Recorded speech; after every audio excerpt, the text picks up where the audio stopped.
And welcome back to another episode of Grade A Power Plays on the Grade A Fantasy Channel NHL Playoff Edition. We're back for another episode. Just a quick recap. Some of the stuff that I said came true, some didn't. We fell short on the Fogle. Well, we fell short on the 3-shot on goal props, but good thing that we did try to single, or if you did follow, you did single them. Byfield was nice, plus money for 3 shots. Obviously, I said Kempe was good for 3 shots. Don't know if I didn't recommend singling him, but yeah, you could have. I think he also had an over under of 2.5. So laddering him, if you took the chance, even up to 5, was good money for you that night.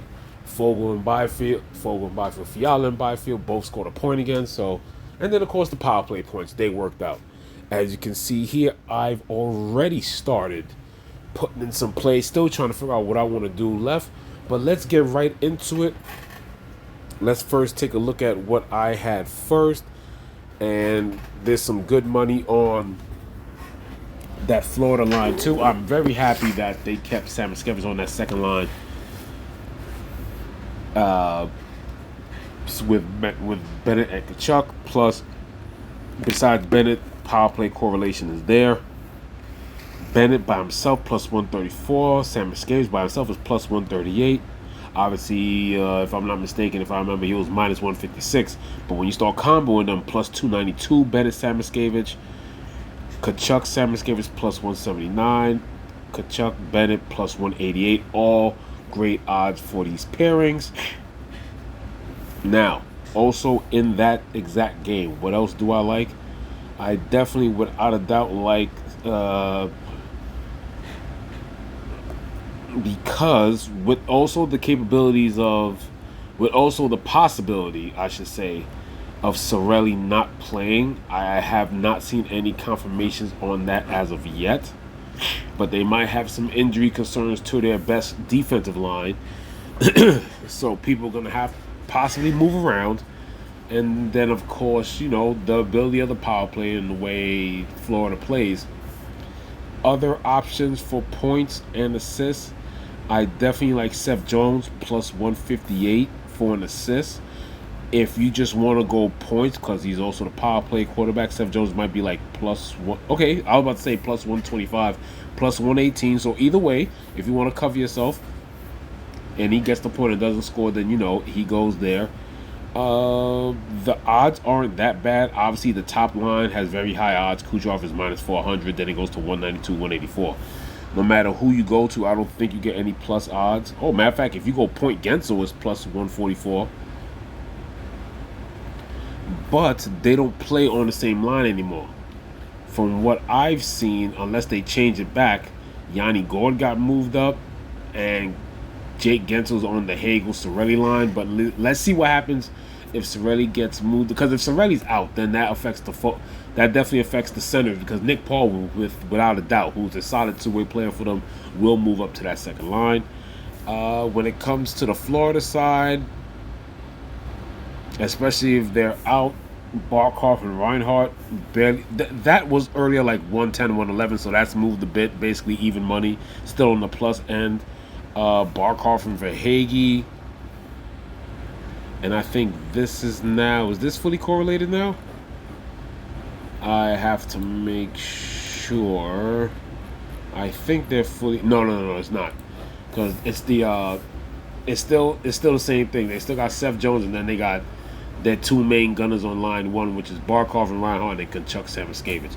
Verhaeghe and Bennett all together on that second line, while Nate Schmidt is the quarterback for power play too. But Barkov, Verhaeghe, they all line one plus 157. That's pretty much it. Is there anything else that I would like? Oh, and the power plays as well for this game. Oh, sorry, didn't mean to close that out. But it is the power plays for this side that I am interested in. So power play points, like I said, Kucherov, Point, and Gensel, or well, not Kucherov, but Point and Gensel are only a little bit higher for a power play, higher than the Bennett Samoskevich line. So, or pairing, as you would say. So, if anything, I am interested in the power plays of Florida. Barkov, Reinhardt, Seth Jones, Samoskevich, all great odds at plus 232, plus 280, plus 420. Samoskevich plus 500. As we get to the other side, very interesting game here. This is more of a generation kind of thing. Once again, we're going shots on goal. And the way he has played, besides not putting everything on the board, it's just something that you have to watch in the way he's playing. He's generating and highly, creating danger chances for them. Even though these are both two solid defenses, I like the way Ryan Hartman's playing. Now, I don't want to ladder too high, because now that it's at home, I'm pretty sure that it's Hartman, Foligno, Nyquist that's going to go against as the defensive shutdown line. And sometimes when you are the shutdown line, you have to create your own opportunities, because your first bit of responsibility, your first checklist off your responsibility is to reduce and minimize the threat of the top line. The top line has been non-existent. It's literally been Vegas 2 with a couple of line 3 empty nets. That's about it. So really the better defensive team is Minnesota in this series. And now that it's coming home, Matt Boldy and Kaprizov, like I said, it's still weird that Ek still hasn't registered a point. He plays in between these guys, but Vegas also has yet to relieve a power play chance. Well, they gave a power play chance, but they've shut them down. These are two teams with bad penalty kills, but Vegas is notorious for not giving up many penalties. But right now, they don't have an answer at all for Kaprizov and Boldy, and the books already know it, so it's already been priced out. This was already negative money. I wonder what it is now. Okay, this is even bigger negative money. It's now like minus 130. I think earlier today doing research, it was around minus 180. It was in the minus 1 teens, so it wasn't even close to even money. So, I mean, like I said, good old Hurdle Dorofeyev. Their odds get way better, even though they did score last game. They're basically plus 179 if you want to go that route. I'm actually upset because I love Ryan Hartman today, and I was hoping that they'll give him a market later, and they haven't. So, and guess what? I did look on DK too to see that they did the same thing. So unless you're on Bet Rivers or something like that, DK and FanDuel does not have a market for points for Ryan Hartman or Marcus Foligno, who did score in game 2. It's one of those pairs that play great together, like a Batherson Cousins kind of thing, like a Bennett Samoskevich. Like, there's just a pairing. No disrespect to Nyquist. Nyquist, solid young player from Nashville, but Hartman and Foligno, when they get together, numbers are good. And then you're the third line at home, so what are you getting? You're getting, even though it's not shabby lines defensively, you're still not running into most likely well, if they do, I think the Hartman line does get Eichel, but the couple of times they don't get Eichel, they'll probably run into either any of the more high event lines of Vegas, which would be either the Dorofeyev Hurdle line, which is still decent defensively, because Hurdle is a solid defensive center.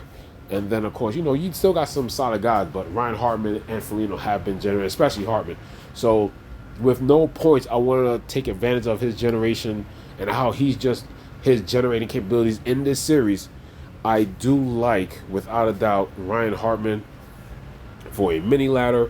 So that's why on this bet sheet so far on this side, for some reason, not really interested in the power play points. I mean, yes, power play wise, maybe going on to the Vegas side, but on this side, Ryan Hartman plus 245 for 3. His regular prop is minus 125 this morning. So 10 gets you 18, but the ladder shoots you way up for a decent amount. In both games, he has 3 and 3. I didn't want to get too crazy because, like I said, he might, but he's been creating for himself. 3 and 3, which means 6 shot attempts, 3 hits. He might not get as much freedom now that he's at home and he has line shutdown responsibilities. So, but limited capability. I'm just doing it smart because, like I said, creating opportunities and shutting down the Eichel line and making sure he stays shut down is your main thing. So stick in the lane, get it out the way, maybe a little dump and chase. If you create your opportunity, fine. But as long as the Eichel, Barbashev, Stone line doesn't start going off, that's their main responsibility.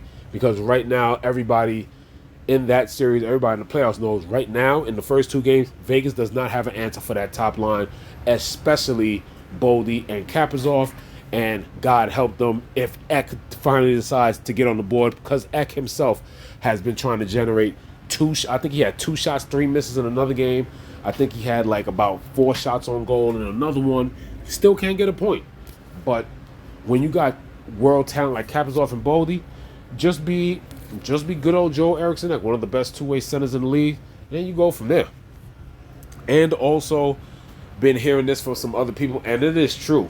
Like, this is worth the risk. I don't really talk money lines like this, but let's be real.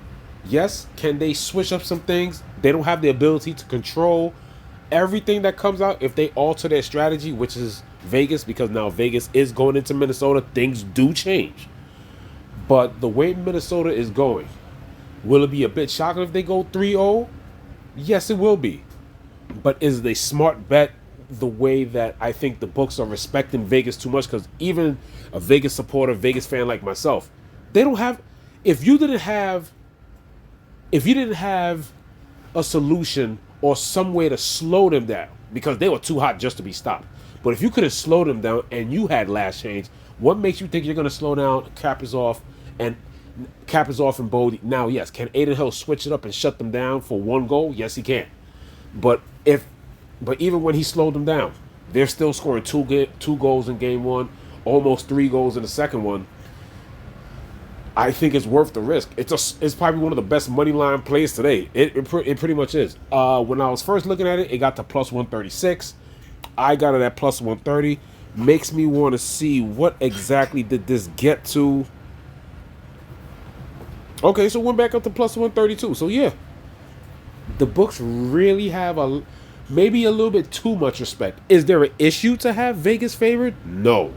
Do I think they should be this big of a favorite? From the way they played the first 2 games and now they're going on the road, they shouldn't be. If they're favored, they should be like a minus 110, maybe minus 115, no more than a minus 120. I think minus 160 is way overpriced. So that's definitely an underdog bet that I like here. With the way, like I said, with the way Minnesota has been playing, and now they control last change. They didn't control last change in Vegas. And they're that big of a favorite. If they were just a regular size, plus 110, plus 111, maybe slight favorite or whatever, plus 105, plus 110, no more than plus 115, plus 120. No, not even plus 120, plus 115, plus 110, something like that. It's just one of those things. I was just looking at it like, leave it alone. But plus 132, it was like plus 136, plus 138 this morning. Then, yeah, I definitely think some juice could be spread on that. And also, even though I'm still doing my own research, what else do I like here? With the way they were playing earlier, with the way they've been playing, there was something that I was looking at. See if I can find it here on the computer. Seems like I've been, very heavy on the shots on goal besides, the points and everything. But if anything, who has some nice odds? Oh yeah, without a doubt. I don't know why, but they're not going to see the shutdown line, even though there's a chance that Hertl could see Joe Eriksson. When you go up against a forward like that, a center like that, it's center on center, so he actually might make Tomas Hertl pass the puck a lot more and give it to Dorofeyev, which is why I probably like the Dorofeyev prop more. In the first 2 games, Dorofeyev has 5 shots, 3 misses, and 3 shots, 3 misses. Hertl has back-to-back games. Like I said, once again, they were at home. 4 shots and a miss, and then has 3 shots on goal. I think the books know he will most likely go against Eriksson, because if you're shooting like that, Tomas Hertl shouldn't have 1.5. I think that's mispriced right there. So I think Tomas Hertl for a ladder. And like I said, he could be seeing Eriksson next. So Tomas Hertl for a ladder. 1.5 is 205. But if Tomas Hertl gets to 3 shots, Tomas Hertl automatically jumps to plus 158. So that's also something to look at. But like I said, it sucks. They didn't have a Hartman market. And then like I said, I think because he hasn't scored that much, I think points for Boldy and Ek are pretty okay. We got Eck there. Yeah, Eck at minus 136. Eck has to eventually get on the board because if you put him with Boldy, it's plus 115. If you put him and Kaprizov together, close to even money. Obviously, Kaprizov and Boldy, like I said, you're not getting nowhere near. But if you think it's going to be another game where obviously I'm talking them up and they could go for 2 points, then Kaprizov, oh, that went up because that was like in the minus, that was in the plus 160. So Kaprizov and Boldy again for 2 points. Yeah, that's higher than what it was before. That was like plus 350 something. It's now plus 377. If you think Cap and Boldy are going to score 2, plus 180 for Cap, plus 260 for Boldy. If you think they're going to continue the hot streak. And yeah, like I said, when it comes to both games as well, Eck has been shooting 3 and 2 misses. And like I said, 4 shots on goal and just couldn't get anything. Boldy obviously generating shots. If you go back that way, Eriksson shot. Where is he? Joe Eriksson minus 2.5 is minus 168. Pavel Dorofeyev over 2.5 plus 260. But yeah, Tomas Hertl was kind of surprising that he's minus 1.5. But like I said, Eriksson is good enough to, hey, he may not be able to stop you on the way in, but he's good enough to contain your scoring to make you pass. And if he's making you pass, you're not getting shots on goal. So it's just a little breakdown of the matchups of what possibly can happen. But it should be an interesting game. Like I said, I got to Ryan Hartman. Yeah, that hasn't changed. Yeah. So yeah, 1.5 is minus 125. 3 is plus 245. And yeah, there's a few things. I mean, I shouted out some suggestions that I'm still thinking about, but that's pretty much what I like today. A full-fledged mix of Florida 2, some Florida power play. Because of the way they've been playing and they have a better opportunity today, Boldy and Kaprizov, MVP looking Kaprizov before his injury, they're both viable for 2 points today. You might want to, he hasn't done it yet, but I think 2 points and 1 point from Eck looks good as well. We'll see. We'll see. But those are the games that I'm interested in today. Thank you for tuning in once again to another episode of Grade A Power Plays for the NHL playoffs. I will hopefully see you tomorrow. Good luck tonight, and I'm signing off.